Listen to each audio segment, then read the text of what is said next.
you take a bath right after your gym, you are going to suppress your gains in one way. அதாவது இந்த தோழர் என்ன சொல்றாருன்னா, work out பண்ணிட்டு உடனே குளிக்காதீங்க, ஒரு 2 மணி நேரம் கழிச்சோ இல்ல ஒரு 6 மணி நேரம் கழிச்சோ குளிங்கன்னு சொல்றாரு. இந்த ஒரு வீடியோவை எனக்கு ஒரு 10 பேர் அனுப்பியிருந்தாங்க. சரி ஒன்னு சொல்லுங்க, ஸ்கூல் காலேஜ் போற பசங்க எல்லாம் தவிர்த்து உங்கள எத்தனை பேர் அப்படியே ஜிம்முக்கு போய் மசில் மாஸ்லாம் பில்ட் பண்ணி பயங்கரமா அவனும் ஜிம்முக்கு போறீங்க? சரி உங்கள பாதி பேர் ஜிம்முக்கு போறதுக்கு மெயின் ரீசன் என்ன?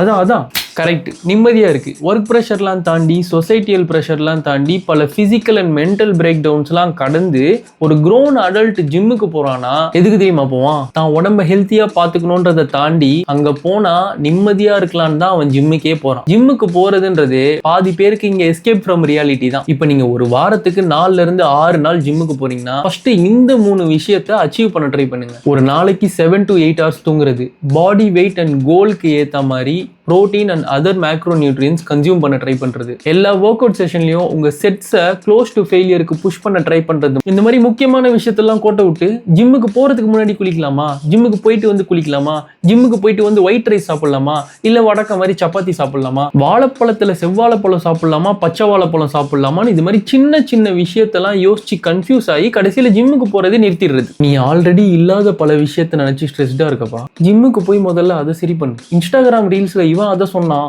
அவன் இதை சொன்னான்னு இன்னும் அதெல்லாம் நினைச்சு ஸ்ட்ரெஸ் ஆகாது.